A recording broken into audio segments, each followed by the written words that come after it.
Hi everyone, Amy here, and today I have a simple but pretty single layer card with some stenciling. Now here's an older stencil called Leaf Doily from A Colorful Life Designs, and I'm going to make a single layer card with this stencil and some very simple ink blending. Now here's a photo of the finished card. It came together really quickly.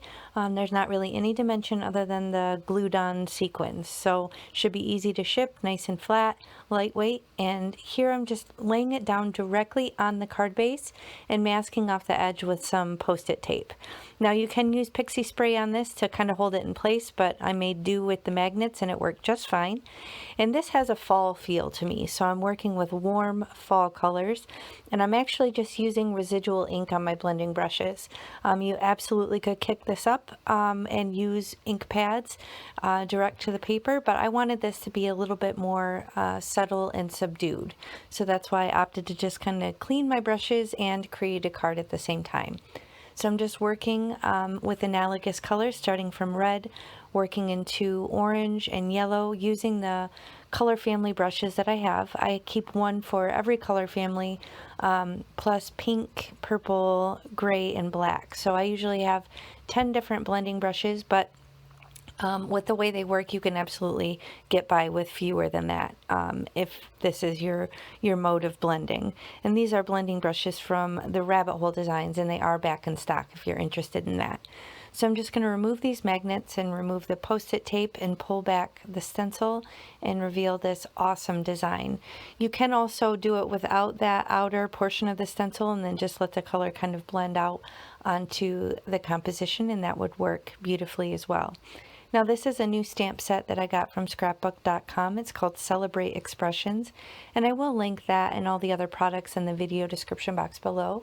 If you expand that area below the video and scroll down, you'll find all the links. But I recently discovered this and showcased it on a recent haul order, but it has so many different varieties of really cool scripty and regular fonts that you can combine and mix and match to basically create sentiments for whatever occasion you need. And I don't have a lot for anniversaries, so that was one of the reasons I wanted to get this stamp set. But if you're new to card making, then a sentiment mix and match stamp set like this will really help you out, because it'll give you a nice variety to create whatever sort of card you need just starting out. So here I'm just using an orange mini ink pad from Catherine Pooler. This appears to be, a similar orange to what I had on my blending brush.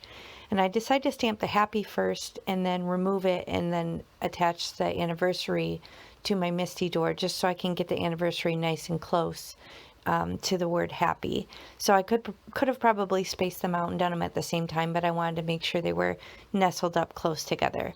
So again, single layer, just working directly on a card base.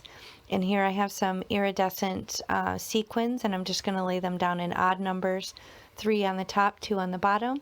So I'm just laying down little dabs of liquid glue and using my jewel picker to attach large and small sequins throughout this design. So this is a really simple way to pull together a card quickly. Techniques like this I find really helpful because they're great if you batch a bunch of cards, or if you need to donate cards, or are part of a card drive and things like that. So I hope you found this helpful. If you did, please hit the thumbs up and consider subscribing. And do be sure to check out the shop at A Colorful Life Designs. There's so many gorgeous stencils, and I do have a coupon if you shop, so save on your complete order. So thanks so much for watching. I'll catch you next time. Bye.